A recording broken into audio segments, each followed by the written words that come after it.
আসসালামু আলাইকুম রহমতুল্লাহি ওবরাকাতু। প্রিয় ভালোবাসার মানুষ সকল, টাইটেল এবং থাম্বনেল দেখে হয়তো অবাক চিত্তে ক্লিক করছেন। আসলে অবাক হয়ে লাভ নাই, প্রমাণ সহকারে প্রতিবেদন আজকে আপনাদেরকে দিব। আমরা যারা চিনেন অথবা যারা চিনেন না, এটা আমার নতুন চ্যানেল, ছোট চ্যানেল। অল্প সময়ের ভিতর আমরা গুরুত্বপূর্ণ আপডেট দেওয়ার চেষ্টা করব এই চ্যানেলে। অনুরোধ করব যারা সংক্ষিপ্ত সময়ে আপডেটগুলো জানতে চান, চ্যানেলটি একটু সাবস্ক্রাইব করবেন। যখন শেখ হাসিনা চলে যায়, আমি মনে করছিলাম যে বাক স্বাধীনতা ফেরত পাইলাম, যা ইচ্ছা বলতে পারবো। ডক্টর ইউনূস সরকার একের পর এক ব্যর্থতার প্রমাণ যখন দিচ্ছে, এর ভিতরেই জুলাই যোদ্ধাদের উপরে একের পর এক আক্রমণ, তাদেরকে আর গোনা ছোঁয়ার বাইরে রাখতেছে ডক্টর ইউনূস। তাদেরকে আর কিছু মনেই করতেছে না, মনে হচ্ছে তিনি হিরো হয়ে গেছেন। আমাদের DRB news digital Rangpur broadcast নামক একটা ফেসবুক পেজ থেকে একটা পোস্ট করা হয়েছে। পোস্টটা দেখার পর খুবই কষ্ট পাইছি।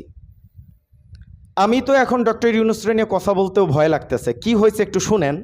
সরকার বিরোধী পোস্টে জুলাই যোদ্ধা সাকিবের সর্বনাশ, রাতের আধারে বাড়ি থেকে তুলে নিল যৌথ বাহিনী। এটা ডিআরবি নিউজের একটা প্রতিবেদন। আমি কিন্তু কোনো এলোমেলো বানোয়াট কোনো নিউজ করি না, প্রমাণ ছাড়া কথা বলি না। তো একজন জুলাই যোদ্ধা সরকারকে নিয়ে কথা বলবে, তার ভুল ধরে দেবে, এটাই স্বাভাবিক না?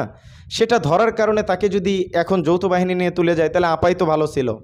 তাহলে কিসের বাক স্বাধীনতা পাইলাম, কিসের যুদ্ধ করলাম, কিসের আমরা আপনারে ক্ষমতায় বসাইলাম? আপনারে ভুলও ধরা যাবে না, আপনি তুলে নিচ্ছেন, যার যার মতো মন যা চাইতেছেন করতেছেন।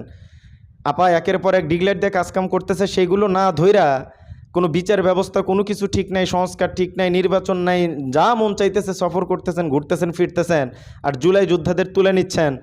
সেই দিন জুলাই সনদে স্বাক্ষর করলেন, জুলাই যোদ্ধারা নাই, তাদেরকে আন্দোলন করতে হলো, তাদেরকে পিটাইলেন, কৃত্রিম হাটটা দিছে সেটাও ফালাইয়া দিলেন, এখন আবার তাদেরকে বাড়ির থেকে তুলে নিয়ে যাচ্ছেন। খুবই দুঃখজনক। যদিও নিউজটা আমরা আপনাদেরকে দিলাম, কথা বলতে ভয় লাগতেছে, বলতে পারতেছি না। ডক্টর ইউনূস সাহেব কাজটা ভালো হয় নাই, যদি করে থাকেন। আল্লাহ ছাড় দেয়, ছেড়ে দেয় না।